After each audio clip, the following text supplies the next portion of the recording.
I owe you an apology. Several, I'm sure. Well, I know what I think you should apologize for, so you know what? Let's see if your answers match mine. I should come to you sooner.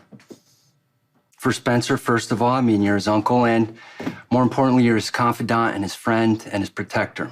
What else? For getting Carly involved in this at all.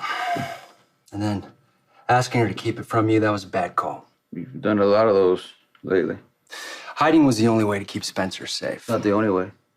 You don't approve of the way I handled things, but I did what I thought was best for my family. Okay, you know what? I'm not your family, and I really don't care one way or another whether you die. But I care about your mother, and I care about your son. You've made your choices, Nicholas, and those choices tell me what I need to know about you. What's that? There's only one kind of man who betrays his children like you did. And I have no use for him. You've been talking to Spencer.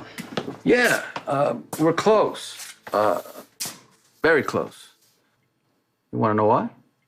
Because you have a similar skill for getting around the rules? Because we both have been abandoned by our fathers. Spencer checks in with me every night. Sometimes it's text, sometimes it's voicemail. But when he calls, I pick it up and we talk. What do you talk about? Sure, it can't all be about what a terrible father I am. Well, he doesn't really mention it that much. He doesn't have to, because you're there in everything he says, and not in a good way. Yeah, I didn't think it was. He tells me about school, what he does every day, and, you know, his discoveries of France, the people he meets. Spencer doesn't tell me he's lonely, because he doesn't have to. I am, sorry that my son's in pain, but, Spencer is a child, and in time, he will understand the choices I made were to protect him. You didn't do it for Spencer, you did it for yourself. And see, the thing about Spencer is he doesn't understand why you chose to abandon him. You could have come back anytime. I never had to leave home at all. I'm so sorry, son. All this time, you cared more about hating Valentine than loving me. No, now that isn't true. Your father has always loved you. You're wrong about everything. I hated Valentine too. I hated him for killing you. But now, I hate you for staying dead.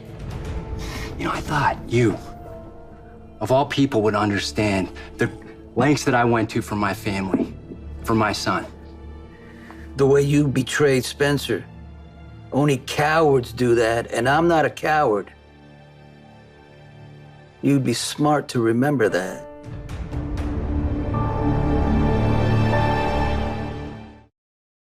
Okay, if I'm a coward for what, in your words, abandoning my Spencer's child... words, not just my Now, words. The two of you have conveniently forgotten that Valentine tried to kill me. He took everything from me. I had to protect Spencer while I found a way to take back what was mine. Okay, you want to battle Valentine, be my guest. That's just like one snake taking the head off another. But let me tell you something. You stay away from the people that I love, and that includes my wife, Carly. Not a problem. I regret dragging Carly into this in the first place. And Spencer. Forgiving your father will not excuse what he did, but it might keep you from shutting him out of your heart. Spencer, I've seen how much you love him. I know how profoundly losing him affected you. And I know how deeply he loves you. Don't you think it's time that both of you stopped hurting? Spencer, put your anger aside. Let your father love you again. You could have come back with nothing. No money, no cast iron inheritance, none of it. But you didn't. You let me believe that you were dead. I lived every day of the past 3 years alone because of you. I built you up in my memory as this noble prince. But you're just as heartless as Valentine, because when it comes down to it, the Castine legacy is more important to you than I am. Son, no. Don't. Stay the hell away from me. Oh, please, Spencer. Hey, don't walk away from me.